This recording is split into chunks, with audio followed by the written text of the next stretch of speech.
Here's an all-star lineup. This is Not just a photographer, but a personality in this world. Just having fun and nothing being perfect, and the type of people that are around are just hustling. I'm bringing up photos from this event. yeah. I don't know if you can see this, but I thanked you in my book. You did? Hey there, it's me, Roxy Cottontail. You might know me as a DJ, artist, designer, and New York City party promoter, or from my bunny logo. I'm putting all that on the table and writing about the years that transformed music and the New York City scene. I've interviewed 250 friends and colleagues I admire. I ask all and reveal all. Please join me in the tales to rediscover the 90s and the Y2K magical landscape of music, art, technology, and streetwear. This is Roxy's Tales. So why don't you state for the record who you are and what you do and what you've done and how we know each other. I am Mel D Cole. I'm a photographer, and we know each other from New York nightlife scene. My guest this week on Roxy's Tales is Mel D Cole, a photographer who challenged New York City nightlife in ways that made party photography an essential part of community and culture. His contribution to documenting society is a testament to his activism and bravery. I'm fortunate to have seen the gift of Mel D Cole way back when, inspired by the spark of joy he brought to me and soon after everyone else. Whether it was being in front of his lens, chatting in a dark corner, or anticipating his photos the next day after Sway, his presence is always a delight. Without further ado, Mel D Cole. You're actually, probably the first person to start paying me to take photos at events. I was the party photographer at Sway before I met you, which is crazy. Like I was just documenting it because, it was truly fun, and really, reflecting on all of it now is like a body of work. I mean, Sway being the place that I think everyone considered Cheers, and where I was able to book a lot of talent from all over the nation. And then, it went a little bit international times, but it was the hub. It was the hub. And like having someone with an eye there. Look at this. This is old. I know there was Sway, but do you remember like where else you were going out to? Santos after a little while. A little later. Where else from my memory? Just bars and shit. That was mostly just the move. But yeah, Sway was definitely the one that the weekly is like, I have a place to go and I know I can have fun and have some drinks and document the scene, different, that everybody coming together downtown. So this is always something to look forward to. How did you get to New York? What was when did you move there? Or where are you from? I don't even know. Oh yeah, okay. I'm originally from Syracuse, New York. I moved to New York originally in 1997. I was living in the Bronx. Then I went back to college upstate New York. I started again in Morrisville after taking maybe like a semester and some change off. Graduated from Morrisville with an associate's degree. Then I transferred to Stony Brook, which is out in Long Island. Got my 4-year degree from there. Moved to Philly for a year. Was working as a substitute teacher, and I guess this is 2001. And then, but I was also working as a dorm director down there too at the University of the Arts. After that, I moved to Brooklyn and got a teaching position in the New York City School District. I figured during this time that it wasn't for me.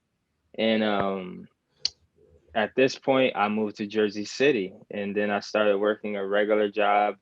And at some point around 2002, I took some photos with a disposable camera at SOBs, Common and Erica Badu. And that's when the light bulb went off. And I was like, hey, I want to try this photography thing. So, I started looking at magazines, more like with detail.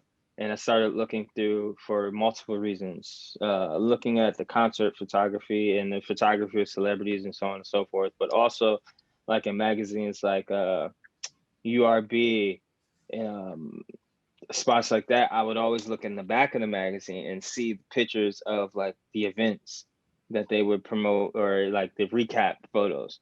And I always said to myself, I said, I want to take those photos, but also I want to be in the photos as well.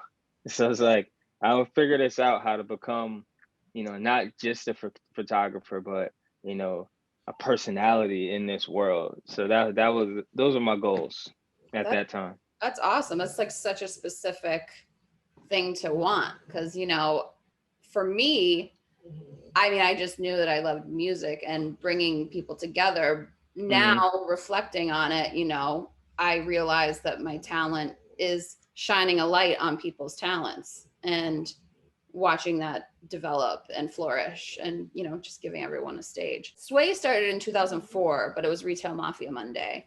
And this is 07. These pictures right here is 07, December 07. So I'm gonna guess you probably started coming in 2006. Yeah. Does that sound about right? Yeah. I mean, like, did you know Craig? I'm trying to figure out how we met. I don't know if you knew Craig. Craig Weatherby? Yeah. Like, were you already in with Craig then at that point? No. No. Like, I didn't know anyone really. I knew, like, I would come with my friend Ron Upperman.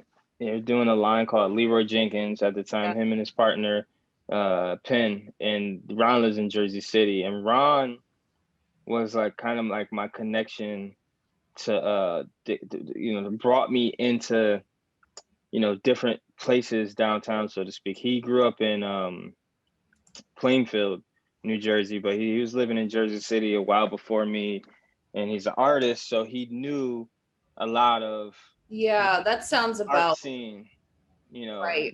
So yeah, he'd be like, yo, I know about this party in the city, you want to go? An art party. And then basically that's how I started meeting everyone. Just, you know, from there it's just, you know, you just kind of take it on your own, you know, choose your own adventure and meeting everybody. But yeah, half the people that I know from, you know, back then, I have absolutely no idea how the hell I met them. Yeah. Zero. And I know it has something to do with photography, just by being out and about with the camera. It was like just a really beautiful community that we had, where it was like you could roll up to Sway 205, the Fish. I mean, there was a few spots that was like you always you would like run into someone you knew, or you would make friends with someone pretty easily. Right, 205. Forgot about that spot. Yeah. Which was also 6s and 8s before it was 205, which was still also Max Fish. Yeah. Max Fish hasn't been the same since it's moved, and I guess it's moving again. Actually, Spank Rock's first performance was in December of 2004 at what is the Fish now, but before Gallery Bar. Even probably the bar before that was called a place called 13 Little Devils. I remember that name. Yeah. He performed on top of the bar for me. That's crazy. Like, here's your stage. This is all I can give you. So these are some old flyers. This is, I think, 2007. Yes. For me, like what I was thinking about before I even met you, it was like, this is the kind of shit that I wanted, like to have my name on the flyer. It was like, I'm more than just the photographer. I'm special. You know? So it meant a lot. It meant a lot to me to, you know, to have my name on the flyer as well. You know, it's dope. Well, how did Village Slum come about? Shit. Well, I knew that I needed an outlet. I knew that I needed something that was professional.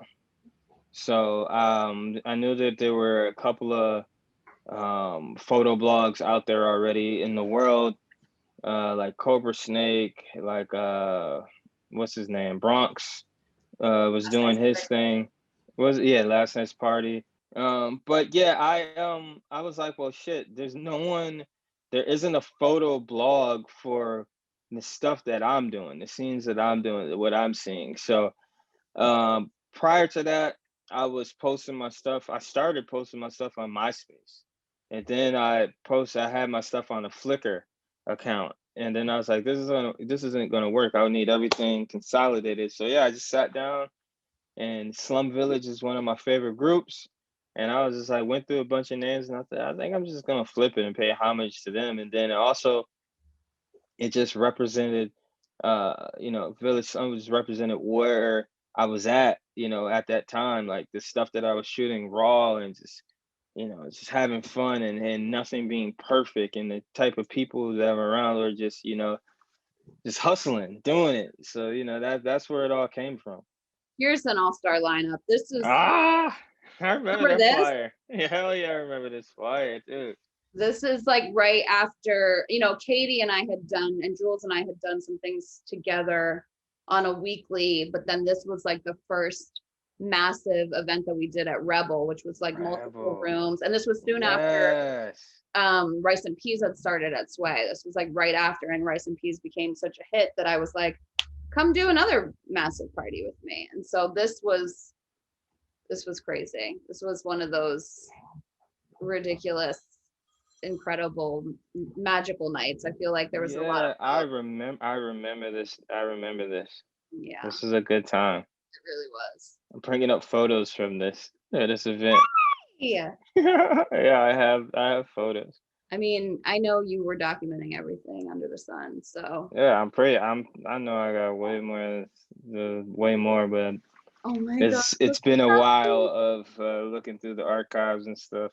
Oh my gosh, and Lloyd. It's been a while for me too, and like looking through all this stuff, I'm like, we are amazing. Yeah, that's the moral of that story. It was a time. It's different as hell now. I'm like, is it? I know it's different, but I'm like, I know I'm older. It's different. I've gone out a few times. I'm just like, this shit is just not the same. That's the thing, is like, the spontaneity, and like, just we were living it. It wasn't like we had to be posed. Like, you were there to make sure I knew I looked good the next day. You know what I mean? But it wasn't like I was trying to orchestrate this image for anyone, because it was just such a diverse mix of people. And just, even later on, this is at Whip. Yeah. Santos. Oh shit. The good times, yes. Also Renee. Renee. Yeah. I know why the pink hair is later. I used to look forward to it. I know it used to pay me $100 and give me some drink tickets, and I was happy. And put my name on the flyer, and that was, I was good. It was just enough to keep me motivated, as far as, come back. It's like, oh, I'm getting paid to take photos.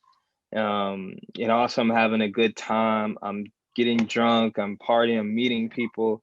It's like, at that time, it's like I felt, like I was somebody. It felt good to, be recognized for my work and my, especially just getting started back then. Yeah. It meant a lot to me, for sure. Beautiful. Yeah, it meant a lot to me too. It's like some magical moments, and a time in history that, like, it is documented here, but no one knows really, like, I feel like there are certain moments that really signify what has happened now with music. And message boards. Were you on any other message boards besides MySpace?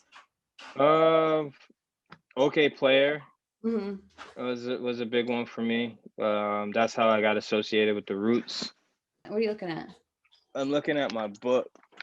So I don't know if you can see this, but I thanked you on my book. You did? I did. And you can't, I don't know if you can see it, but where'd it go? Right. Oh my God. Is it back? It's backwards, right? Yeah. No, it's not. Oh, it's not bad. I'm seeing it back. Oh, $100. I'll never forget it. Yeah. Oh yeah, this is it meant a lot to me. Like, you, like, just being that person for me. You're like, I'm trying to the first promoter to really to ever pay me. Like not promoter, but you're one of the first people to ever pay me, for my work. That's like really an honor to see you flourish and become what you have. It's thank you. So incredible to, no, I mean, I knew you were a superstar. There's no doubt about that, Appreciate it. Were there any artists or DJs that I introduced you to that you hadn't known of? Diplo being probably the most famous one that I never heard of before, and then all of a sudden I was like, oh yeah, there he is right there. Household name. Yeah, now he's a household name. Yeah, exactly. I remember you asking me like, yeah, did you get a photo of Diplo? I was like, oh, okay, sure. Like, who the fuck is this guy? So how do you feel like that part of your life impacted now what you're doing and what's happening? Being involved in that scene, it meant a lot to me, and it taught me a lot about just getting along with people, different personalities, and like that was those times where a branch to meeting other people in life, like doing those parties there, then it's like, okay, you meet other promoters and like DJ Soul, and then working with him and his stuff, and you kind of become his go-to guy to document things, and then branches off into Santos, and everything just intertwines with each other, and next thing you're this person that I am today. Event photography teaches you how to keep your head on a swivel as well, because it's action packed. There's always dancing, always something going on, and it's just really, it groomed me to be the person and the personality that I am, that I display publicly as well. Just dealing with people. It's like those times it made it helped I guess achieve the goal. Like I said in the beginning, I was talking to you of becoming that person, in front and behind the camera, and that was a goal to me, and it's still, I pride myself still to this day as being that. The people that you met or the events that you were shooting, like how did that change your trajectory?